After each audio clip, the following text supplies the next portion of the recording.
Hello team and welcome to another ATP Geopolitics video with myself, Jonathan MS Pearce. Ukraine War Frontline update for it's now the 18th of December. It's supposed to have been the 17th of December, whatever time you're watching this. It's 12:30 my time in the morning of the 18th of December.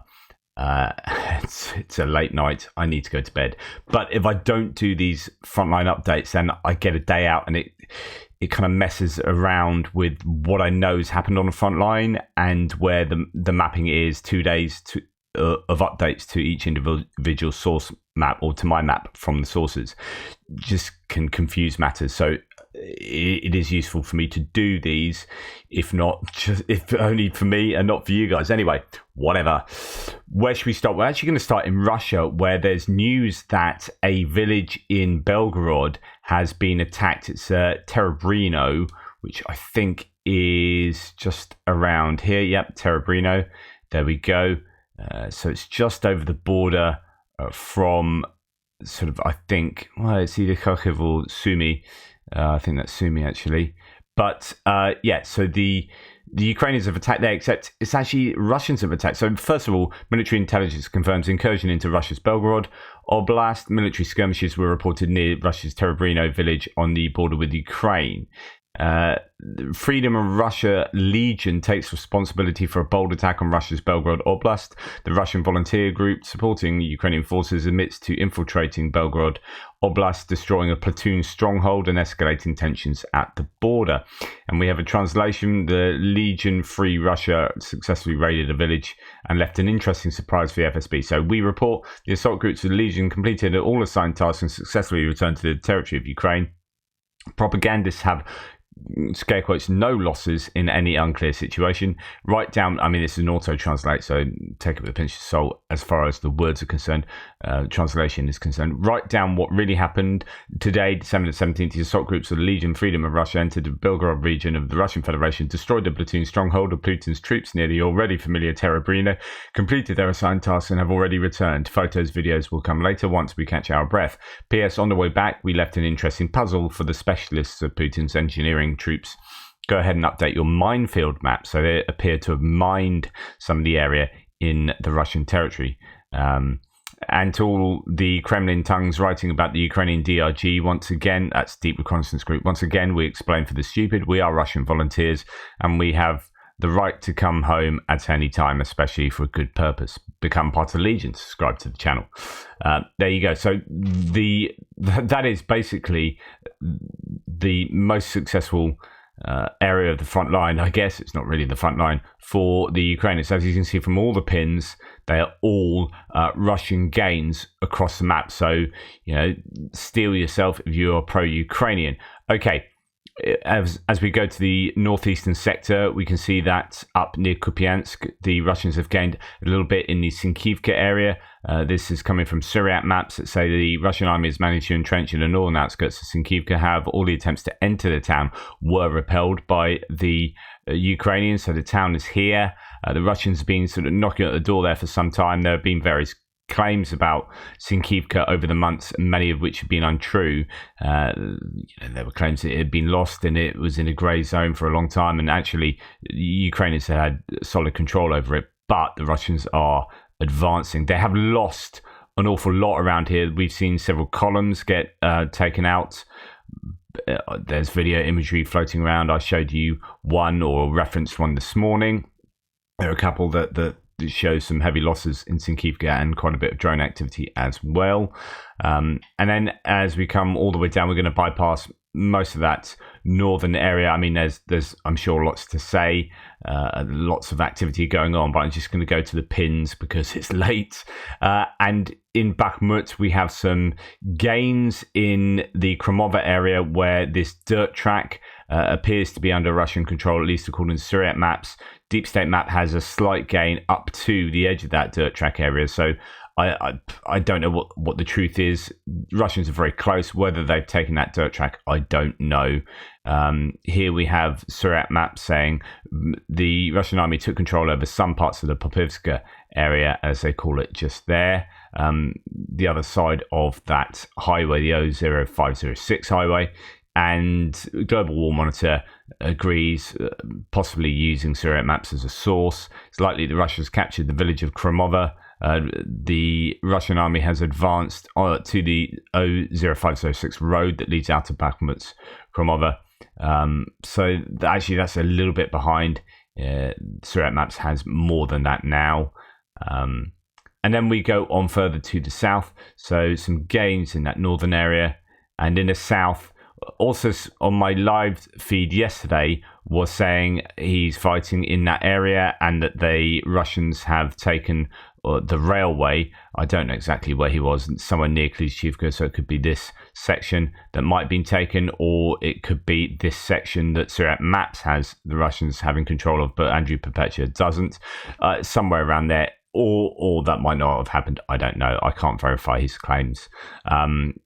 Here we have the Russians making some gains in the Kurdiamivka area, which has been relatively quiet for quite a long time. Syriac maps here saying that the Russian army began retaking the ground adjacent to Kurdiamivka. In addition, the Ukrainian army has begun withdrawal from some parts of Klishchiivka due to the intense bombardments, according to them. And indeed, no reports also states of Kurdiamivka near the canal west of Kurdiamivka. Geolocated footage shows that Russian forces have retaken some ground. I'm fairly confident that along the eastern part of the canal and more to the south, Russians reclaimed presence and the Ukrainians are no longer active. So that would Syriac maps is claiming that the Russians have control basically of almost this whole area where there are tunnels. The canal goes underground here. You can actually get across the canal with this sort of, I don't want to call it a bridge, but this area of land there, and the Russians look to be controlling that, as according to Syriac maps. Anyway, as we come further to the south and out of Bakhmut, we come along to Avdiivka, where, as you can see, there are quite a few changes, particularly along the south. No changes that we can see to the northern area around Stepova and Terikon, and even as we come past Kruta and to the industrial zone, no changes from the mappers there, but quite a few changes, quite some large changes here for deep state maps around the Opitny area. Basically, it's a large area of gained Russian land, as according to them, but actually that just puts it broadly in line with what Syriac map says in the area, and some gains, small gains, just along this sort of tree line, just that area there, as according to deep state maps. And some gains here. Basically, there was a little bit going into this tree line that's just been expanded over to there. And then as we come down to Pervomaysky, we have both Syriac map and deep state map claiming there are gains just around the western edge of where the Russians were. So we go to the Avdiivka sources. First of all, well, we'll come back to that. We'll look as we're now in... No, we will start with that. So, Special Kherson Cat says, today Russians attempted another attack on the Avdiivka front. Deep State says this about today's attack. Today, Russians again march in a column in the area of Avdiivka Terikon. So that is that slag heap just around the coke plant to the north of Avdiivka. So another attack. This is where we have seen most of the Russian equipment destroyed in the Avdiivka area. Seems to have come from the area we're talking about. About 15 AFVs with infantry drove through Krasnohorivka to the south of Terikon, dropped the infantry and drove back. Thanks to the combined efforts of all the brigades on the site, more than half of the equipment was destroyed. The infantry is now concentrated in the windbreaks. Its destruction continues. Expect a video of Russian equipment destruction from the Ukrainian brigades in the coming days. Tactics generally do not change. Regular column attacks in the hope of a quick operation. Again, we are talking about the important role of observing the front line from drones and other UAVs, which reduce to zero the possibility of the blitzkrieg on an operational tactical level. This is something I talked about previously. I mean, you can just see there the amount of destruction of vehicles, and they can get clogged up and whatnot. It's just so difficult to have any surprise attack anymore. All the skies, both night and day, are being scanned by, they're full of drones for either side. And I guess the Russians feel the only way they can take ground is to overwhelm an area with equipment, with motorized equipment, such mechanized equipment, so that, you know, if you're sending 10 pieces of 2 get through, then jobs are good. Of course, they're just going to lose huge amounts of equipment in so doing, but I guess they don't mind as much. It's rinse and repeat, and they do that over and over, and they inch by inch take more territory. But the question is does it come at a loss that is unsustainable for them? So we shall see, I guess. No report says in the Avdiivka Stepova area, no confirmed changes. Russians once again tried to attack Stepova by foot. So this is slightly away from that. It's in the same general area. It's hard to know exactly where the mechanized column was situated. It's going to be somewhere near Stepova, but no reports talking about attacking without mechanized equipment on Stepova, but failing to grab a foothold. The latest attacks are a smaller amount of armored vehicles, or sometimes with only infantry groups, mostly during the night time. And again, that is to get around the challenge of drones. There'll be fewer drones that have optics that work at night, and so therefore that's a preferable time to attack, one would presume. Okay, going on now to Pervomaisky. So we come out of that northern area and pop back into Pervomaisky down here. Surat Maps says that the situation northwest of Donetsk in Pervomaisky, the Russians made small advances to the east, as you can see there. So just that kind of area. That's according to Surat Maps and Deep State Map as well. Okay, so then we come out of Avdiivka, go past Mariinka, where there's been no change there the last couple of days, but there has been some significant changes just south of Novomykhailivka. So Surat Maps has smaller gains for the Russians, but Andrew Perpetua sort of catching up with Surat Maps to some degree by having very large gains, really, all of this area for Andrew Perpetua. And that goes out even further than Surat Maps to the west here. So, yeah, some really significant gains for the Russians. And of all the activity today, that to me is the most worrying, because I think it's important that the Ukrainians hold Novomykhailivka. So that would be concerning for me. Although, well, as we come further to the west, so no sources talking about that, but we'll keep an eye on Novomykhailivka, because I think the Russians are really going to have their tails up as they sense they could make some big gains in that area. And then when we come to the Robotine area, just north of Verbove, Andrew Perpetua has some fairly large gains for the Russians, going quite a long way up here.